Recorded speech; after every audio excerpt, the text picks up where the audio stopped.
you want more power from your N55 without sacrificing reliability, here are the mods I recommend for a stock turbo N55. Before doing any of these mods, make sure you've already taken care of the general maintenance. I've already made a full video covering the maintenance you should do first, so check that out on my page. So the first thing I would do is the charge pipe. Now the charge pipe is very brittle on these and they break very easily. You can find aluminum ones online and they're pretty cheap nowadays, so pick yourself up an aluminum charge pipe and you won't have to deal with that problem anymore. Now the next thing will be an enclosed air intake. I've gone through 2 different intakes and both have just been an open filter in the engine bay, and I was running way higher IATs than I was comfortable with. So I'm actually running the stock airbox in this car. Next is a silicone turbo inlet. The stock inlet pipe has pretty tight bends and restrictions. A larger diameter silicone inlet will allow the turbo to pull in more air. This helps improve airflow and can slightly improve turbo response. Now the next thing would be the intercooler. The intercooler helps cool the air that is compressed by your turbo. Now when air is compressed, it heats up, and so the intercooler works like a radiator for the air. It cools down the air temperature. You'll see lower IATs when you're pushing the car. I have a 5-inch stepped intercooler. There's 7-inch intercoolers as well. Now that's just personal preference, depends on where you're going with the build. Now that's the intake side of things. We can move on to the exhaust side of things, starting with the downpipe. Now the downpipe creates a restriction, so getting a freer flowing catalytic converter or completely removing the catalytic converter and going catless removes that restriction. It allows your turbo to work a little more efficiently, and you do get the most amount of power just from the downpipe. That's why everyone says downpipe and tune. Now make sure to follow your state's emission laws. Every state is different.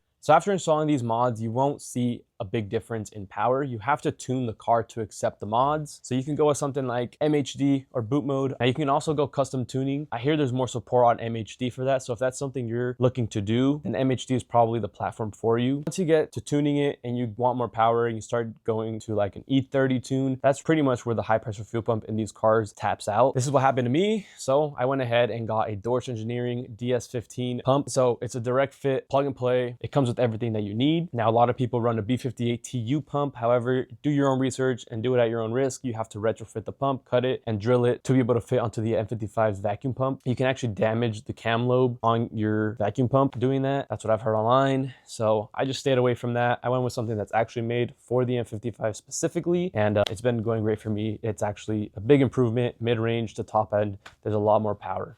Now with that pump, you can run E30, E50, you can even run fully 85 if you want. So now you're basically where I'm at. Everything that I've listed now, with a few other exceptions, I have a little extra stuff done to it, but that's pretty much where I'm sitting at now. So the next thing from here, the next step to reach around 500 horsepower is actually running a flex fuel analyzing sensor in your rear tank. Now what that's able to do is read the content of ethanol in your tank in real time, send it to your tuning platform, whether it's MHD or boot mode, and you can run a flex fuel tune. That way there's no guesswork at the pump trying to mix all your gallons and come up to whatever target ethanol you're trying to reach. Now if you do happen to add more, that sensor will let the DME know, and the tune will automatically adjust to add more timing, less timing, add more boost. Now before I close out the video, there's one more thing you can do. This doesn't add power, but it will feel like you added a bunch of power, and that's a transmission tune, which I have yet to do. You can go with XHP. Now they have a stage 1 to 3 transmission tune, and you can customize it however you'd like, all the clamping forces for your transmission, all that stuff, shift points, and it'll make your 8 HP shift like a DCT. I've seen a bunch of videos and I really do want to do it, but I will be doing that in the near future. Now what I'm doing here on this channel is setting a real expectation for us N55 owners. I'm not trying to push a crazy amount of power. So if that's something that you're interested in and you want to see the build of this car, so you can follow along, do the same to your car and see what these mods do and how much power you're actually going to gain. Make sure to follow along because I'll be posting a bunch more content. Now, comment down below what you have done to your car or if I missed anything, but that's pretty much it. With all these mods, you'll have a very fun, reliable daily driver. Thank you guys for watching, and let's get to 1,000 followers so I can finally make a playlist for you guys to follow along on the build and be able to find these videos a little bit easier.